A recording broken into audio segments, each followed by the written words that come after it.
Hey, what's going on, ladies and gentlemen? Hopefully you're having a great day. In today's video, we are going to be continuing the how to create a simulator in Roblox series, and we're going to be learning about data stores, so you can keep the player's data when they leave the game and rejoin, and they will still have all their data saved perfectly. Now, of course, if this video does help you guys out, or you guys do enjoy it, make sure you hit that like button, and also hit the subscribe button, and turn those post notifications on if you guys want to get notified every single time I upload a brand new Roblox development video. Additionally, I have a Patreon. If you guys would like to gain access to all the scripts and the game file in this game, go subscribe to my Patreon, link down below in the description. With that being said, let's get right into it. Also, real quick, I'm actually leaving a link down below in the description to the guide that I actually learned this from the dev forum. Huge shout out to Jeeler. He actually made a really in-depth and super useful text guide on the forums of how to actually use data stores from beginners to advanced. This is how I set mine up, and this is where I learned it from, so all credit to them. And if you don't want to read the text, then you can use this as sort of a visual explanation of the exact same thing that they do. So before we're actually able to set up the data stores and use it, what we need to do is we got to click file, and then we have to click publish to Roblox. Now, the name doesn't exactly matter. You can name it whatever you want. I'm just going to say simulator guide, and then all this other stuff actually doesn't matter at all for right now. So then we're just going to say create, and it has been published successfully. That's exactly what we wanted. Then go to game settings and go to security, and we want to allow HTTP requests because that is required to use the data store. All right, so once we have that all set up, let's go back to our server script service and open up the player data script. Now, for right now, what I'm going to do is I'm going to actually comment out the give player currency because we will set this back up later, but for right now, we're actually just not going to use it. And then at the top right here, we actually have to add in the data store service. We're going to say local data store service equals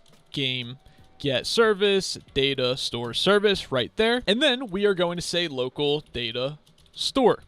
And we're going to say data store service, and we're going to call a function on this, which is get data store. And then we are just going to say what data store we are actually going to get. So you can name this literally whatever you do. When I'm testing, I constantly change this, but basically this is what will be saved to your data. So when I officially publish my game, I always set this to official because that's something that I remember. I even add a comment here and I say always set to official when publishing. When you're testing, you can literally set this to 1, and then if you want to wipe the data, you could set it to 1 too. And then for some reason, if you wanted 1's data back, you could just set it to 1. Then it'll do all the data that you've already saved to 1 and put it back on your player. That's why you can change this for 1 to official, and then it'll give all the data back from like the official live servers that you're publishing with. But you can literally name this whatever you want. It doesn't matter at all. What I'm going to name this to is I'm just going to set it to test right now because that's what we're doing. We're just testing with this. So then after that, we're going to go back to our setup player data function, and inside of here we're going to create 2 new variables. The first variable is going to be user ID, and we're actually going to set that to the player.user ID. Every single player has a unique identification number, which is how every single player is identified. You never want to identify a player by their username because players can always change their usernames. But one key property that every single player has, which will never be the same and cannot be changed, is their user identification number. So that's why we're setting it to user ID. And then another variable we are going to set up is local key, and we are going to set that to player underscore, and then we are going to add in the user ID. So basically, we're going to be using this key to identify the data in our data store. We'll see how we use this in a little bit. You could do this any way that you really want to. You could even do like player and then the user ID, but I think it's least confusing and most easiest to use player underscore and the user ID. So after that, what we're going to do is we are just going to set up the leader stats. We're going to set up the food. We're going to set up the coins and all of that perfectly fine. You don't actually have to modify that at all. But then we're going to create 2 brand new variables called success and return value. Then directly after creating those variables, we're then going to use a p call, which is actually a protected call. So I'm going to show you exactly what we're going to do. So we're going to say success and return value equals p call, and then we're going to do something inside of this p call. Now this might be a little bit confusing to you because one, you might not know that you can set 2 variables on the exact same line. Yes, this works perfectly fine. We're not setting the value of either of these variables, but let's say that we wanted to set the value of these variables directly because you've never seen 2 variables set on the same line. What we could do is we could say 1 and comma 2. And now if we printed out success,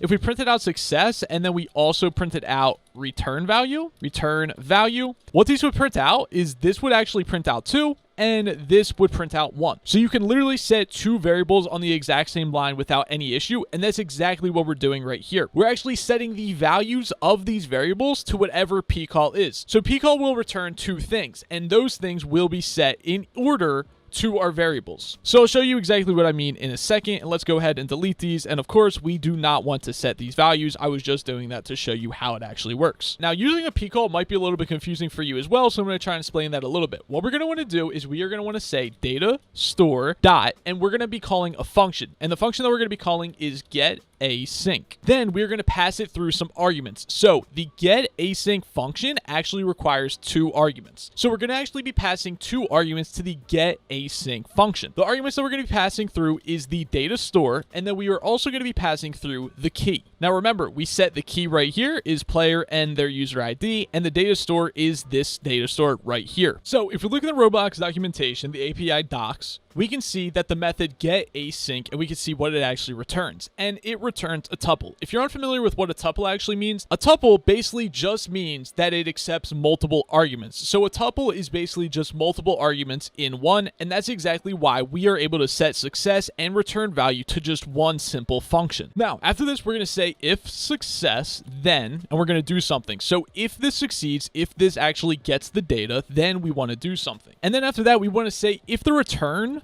value equals nil, and this basically means that if the player is brand new and doesn't actually have any data, let's set the return value to a brand new table. And for this table, we want to say food equals 0, because this is a brand new player. We'll assign this data to the brand new players. So when they first join the game, we want them to have 0 food, and we also want them to have 0 coins. All right, so after the return value equals nil, it's going to say end. So we close off that if statement. We'll then say food.value equals, if return value dot food does not equal nil, then return value dot food else 0.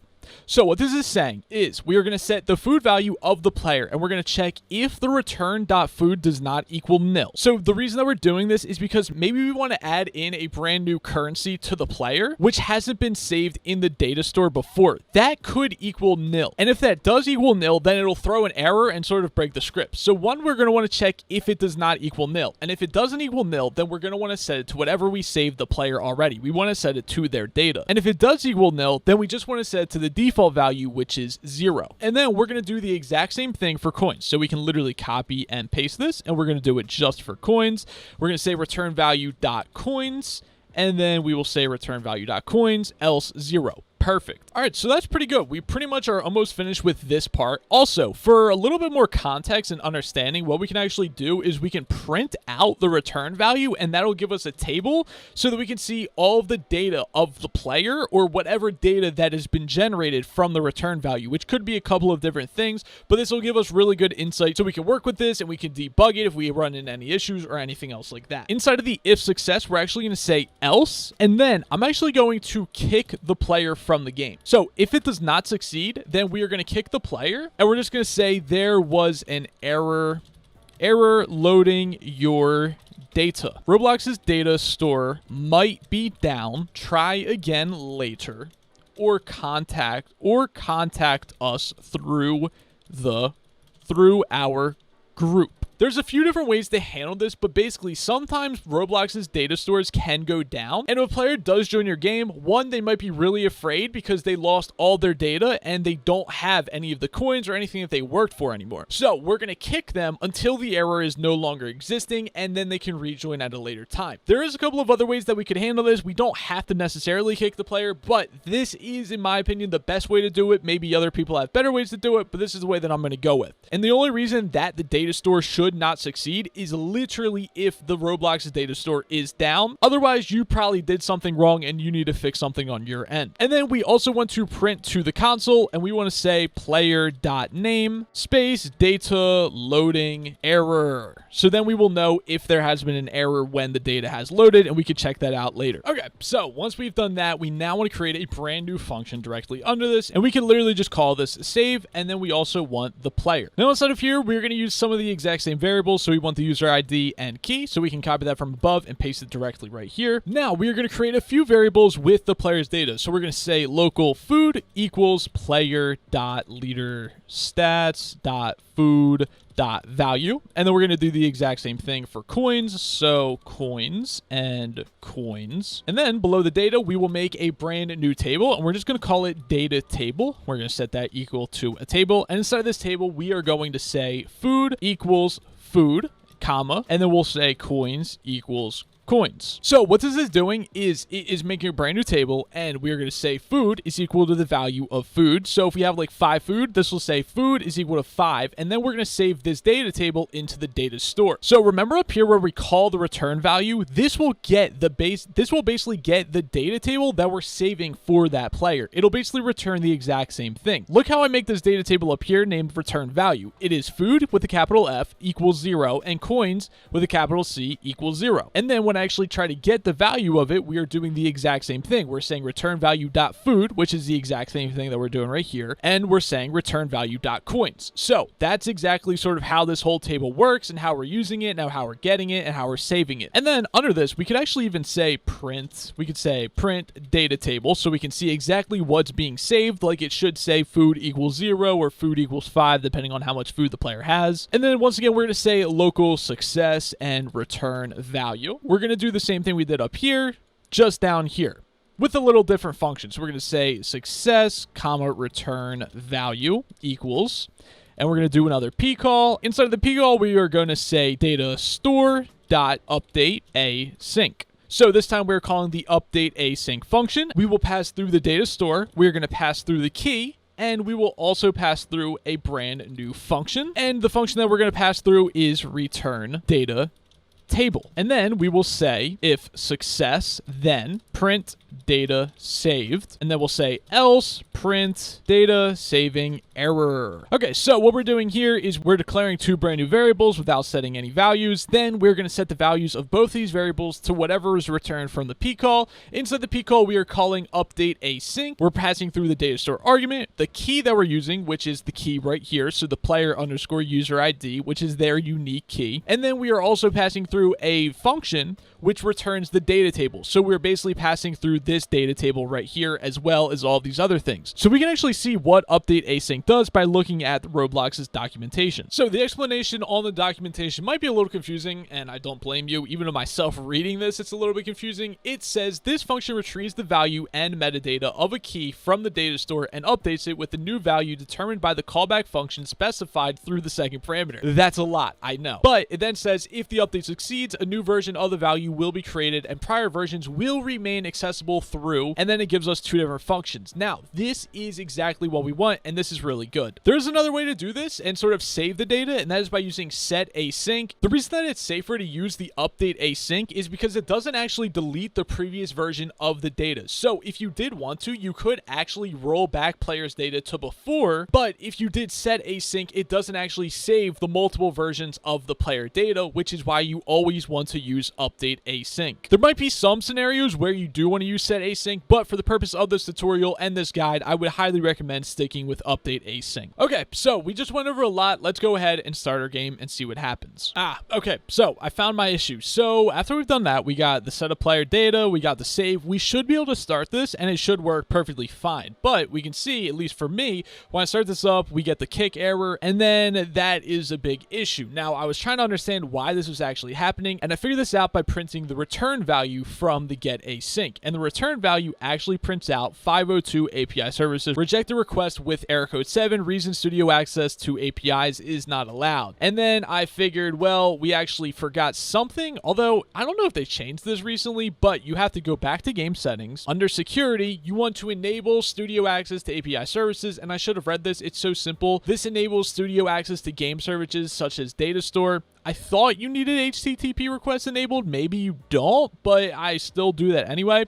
Anyway, once you do that, you can click save, and now you should be able to click F5, start your game, and it should load up perfectly fine. So then, upon loading the server, we can see nil is printed, but that's just because on line 32 is actually this right here, the return value. We actually don't need that, and you guys probably don't have that. And then on line 42, we can see a table has been printed, and it says coins and food are both equal to 0. We can click 42, and we can see that 42 was, well, it's 41 now since I deleted the previous line, but this is printing out the return value, and it is equal to 0. Now let's go ahead and stop our game. So we can see nothing was printed out after we shut the server down, and the reason for that is because we actually never called the save function, so none of our data has been saved. So what we want to do is we want to make a brand new function, and we want to call that function on shutdown, and we don't want to take any parameters. Now at the top, we actually want to make a brand new service, and we want to say run service. service. And of course, that's going to be equal to game get service run service. Okay, so then down here, what we're actually going to do is we're going to say if run service, and then we're going to run a function, and we're going to say is studio. So this is going to check if we are in the studio, and then we're going to say task.wait 2. So if it is the studio, it'll basically wait 2 seconds before shutting down, and then we will say else. Then we'll say local finished equals instance dot new, and this time we're going to make a bindable event. We'll also say local all players, and we're going to get every single player that is in the game. So we're going to say players get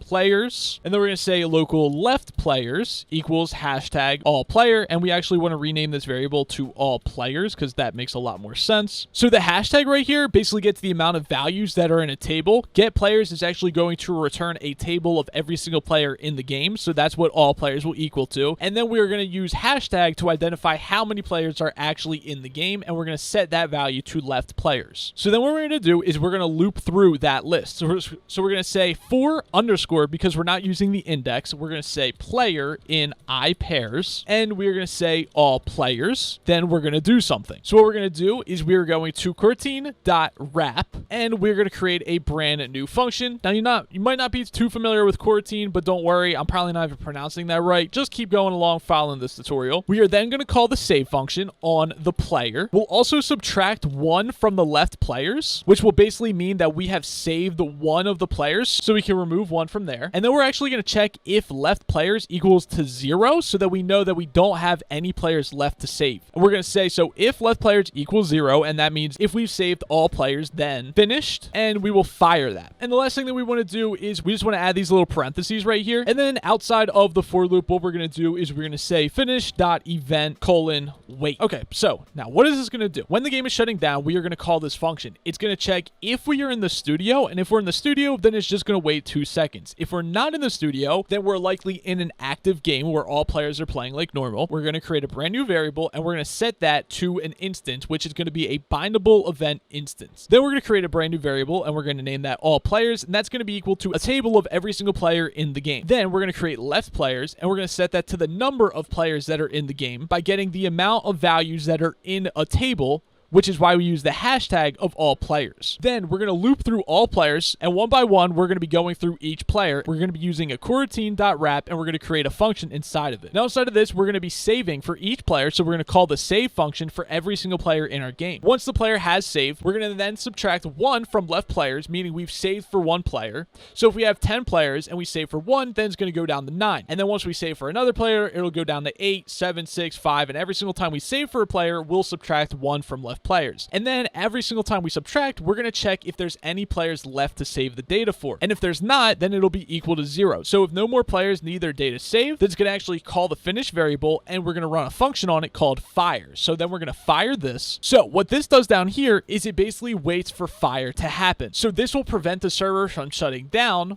by saying finish.event, and we're going to be waiting for it to fire, and then once it fires, we'll let the server shut down. So this prevents the server from shutting down too quickly before we actually save all the data for every single player. Okay, that was a lot. Now what we need to do is we need to say game bind to close, and then we need to pass it a function, and of course we're going to pass it on shutdown function, the brand new one we just created. This function will be called when the game is shutting down, the server is shutting down, and it is closing. And then we're just going to call the on shutdown function on that so that we know when it is closing, we definitely want to run this function. Then we need to add one more thing, and this is for when the player leaves. So we're going to say players.player removing connect. And of course, we are just going to simply connect the save function. And there we go. That's all that we need to do. And now we should be able to start our game. Our data will load. Of course, it's just going to be a blank table. And now when we shut the server down, we can see our data has now saved. We can see that a line print 64 has been printed. So that's inside of the save function. We can see that our data has been saved, and we can see exactly what's been saved. So coins and food have been saved. Their values are 0. And then if we go further down, it actually says data has been saved. That's exactly what we wanted. Awesome. Okay, so now what we're going to do is we are going to uncomment out this function right here so that we can actually see our data increase. And then we will also call that function as well. So let's go ahead and start up our game. Now we can see that our data is increasing 3, 4, 5, 6, 7, 8,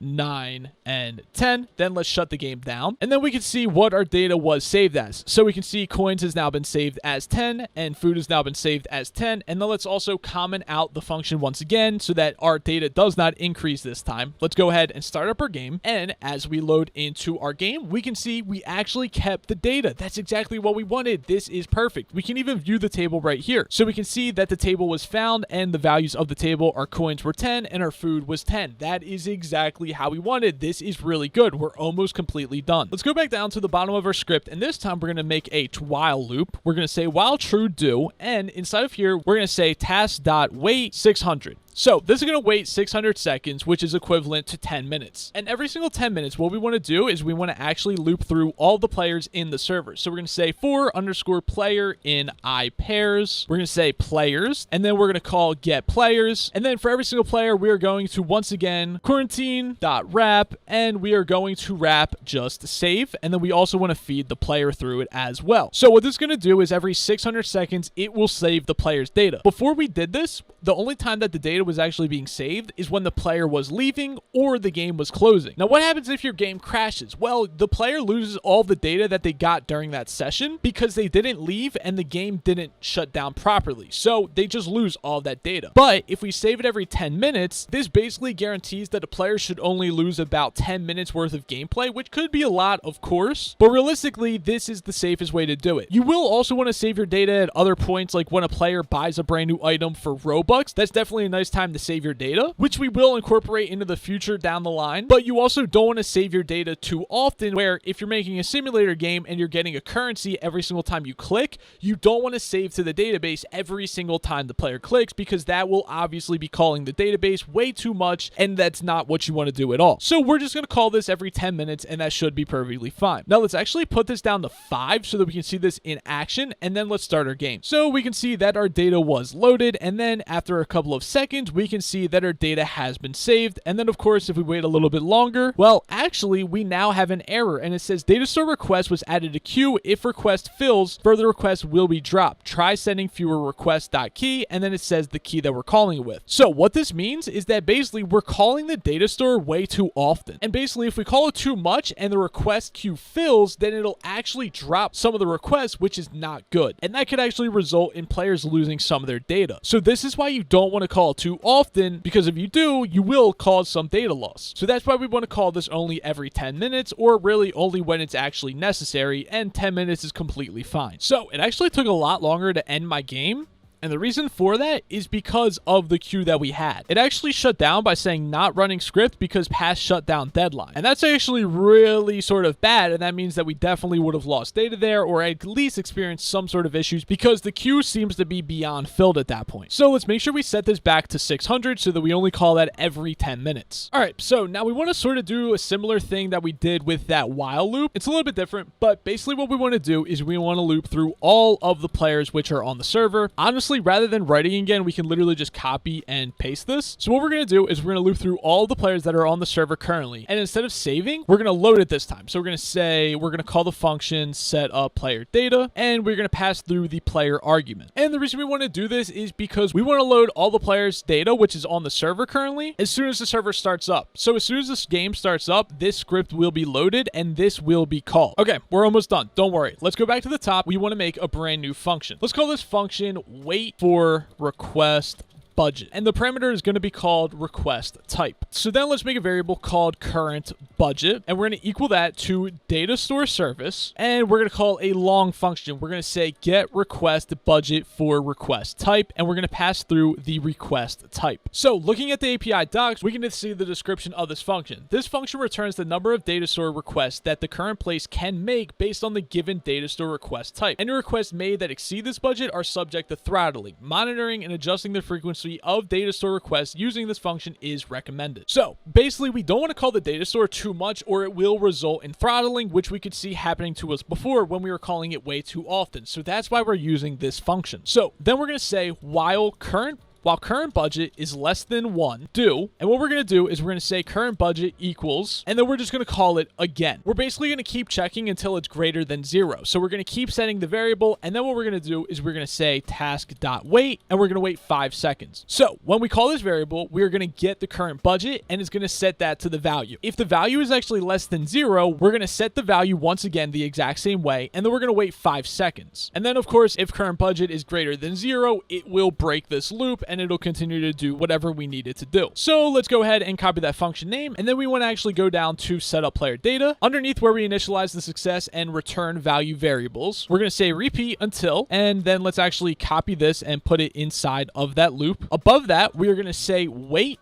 for, we're going to call the function, and we're going to pass through enum.DataStoreRequestType.getAsync. So what this is doing is we're finding the enum, we're going through the enums, we're then going to DataStore request type, because remember, we're trying to find the request budget, and then the request type that we're going to use is getAsync, and we could obviously figure that out from the one right down here. So where it says until, we are going to say until success or not players find first child player dot name. So basically, we're going to keep doing this until we either get success or the player is not found anymore, most likely meaning that they've logged out. Additionally, let's go back down to save, and we're going to do the exact same thing down here. So we're going to say repeat, and then we will just throw this whole thing inside of here. Perfect. And then we're going to say wait for request budget. This time, we're going to pass in DataStore request type dot. We're going to say update async, and then until success. So this time, we're not waiting for the player to leave. We are going to wait until it is successful. Whew. Okay, ladies and gentlemen, that is pretty much exactly every single thing that we literally need. Let's go ahead and once again start it up and just make sure everything's going good. We can see our data was loaded perfectly fine. The table is correct, and then we can go ahead and shut the server down. And of course, once it shuts down, we get data saved, and we can see our table right there. That's exactly what we wanted, and that means this has worked perfectly, which is so awesome. So in upcoming episodes, I will show you guys how to add more stats and save more different data types and stuff like that. I just want to show you this is basically the exact same function which I made for setup player data. As we can see in the setup player data, we have the food, we have the coins. In my other simulator, I have gifts, coins, sweets, and then we have inventory, which is actually a folder, and then we're storing values inside of that. So yes, this will get very, very large depending on how you use it. And we can even see for the return value right here, I set gifts, coins, sweets, gloves. Then we're even making, these are the folders where we save values inside. It will get a lot larger and a lot more in detail the further we go into this series. So yes, you guys will see how to make a lot more values and save a lot more data inside of the data store, but that will definitely come in the later episodes. Anyways, ladies and gentlemen, with that being said, I hope that you guys did enjoy the video. If you guys are new around here and you guys want to see some more Roblox development content, make sure you guys hit the like button and hit the subscribe button and turn post notifications on. Also, if you guys want to get access to all the scripts and game file that I made in this video, make sure you guys go down below and check out my Patreon. You guys can get all the scripts and the game file itself by subscribing to my Patreon. Go check it out if you guys want to support me. Anyway, I hope that you guys have a great day. I'll talk to you guys later. Peace.